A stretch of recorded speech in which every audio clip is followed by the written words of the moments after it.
His name was Walter. He was 78 years old, with silver hair, hands weathered like old bark, and a voice rough from time and silence. He lived alone in a modest house in Pennsylvania, where the winters were hard and the memories harder.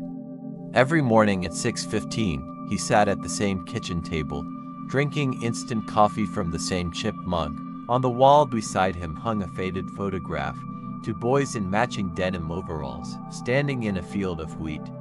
Walter and his brother Thomas, taken in 1953. He hadn't spoken to Thomas in 50 years. They grew up together on a struggling farm. Their father was hard, their mother soft, but often tired. Walter was the quiet one.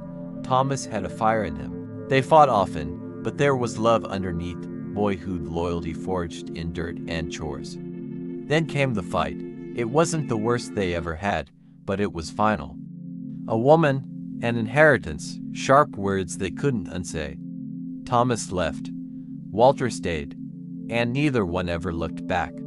Letters came once, maybe twice, but they stopped. Walter built a life, married, raised a daughter, worked at the steel plant.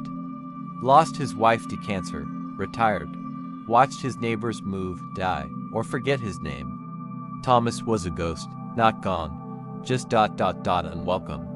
Until one day, Walter got a phone call. A name he hadn't heard since Eisenhower was president.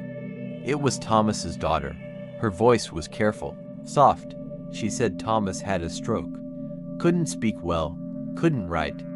But he'd asked for Walter. Walter's first instinct was to hang up. 50 years was a long time to carry something, maybe too long to let it go. But something in the silence afterward felt heavier than the anger.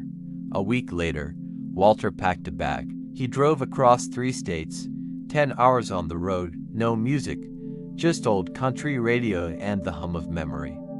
He remembered that summer in 1953, fishing in the creek, racing to the barn, the way Thomas laughed when he slipped in the mud. Walter hadn't laughed in months. He arrived at a small nursing home in Ohio. The air smelled like bleach and baked apples. At the front desk, he whispered, "I'm here to see Thomas." Thomas was thinner than Walter remembered. His face was half paralyzed. His eyes, though his eyes were still his. Walter stood there a long moment. He didn't know what to say. Thomas tried to speak. Couldn't. Tears welled up instead.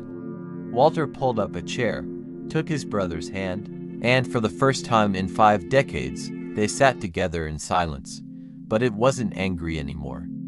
It was the silence of too much time, finally starting to melt. Walter stayed 3 days. He read aloud from the paper, brought coffee, told Thomas stories about their old dog, Betsy, about the lightning storm that knocked out the barn roof, about the girl they both once loved, who'd moved to Texas. Thomas smiled crookedly. On the last day, Walter whispered, "I'm sorry for what I said. For what I didn't say." Thomas squeezed his hand. That was enough. When Walter drove home, the world looked softer. Not because everything was fixed, but because something old had finally been put down. And some part of him, the little boy in the wheat field, felt whole again.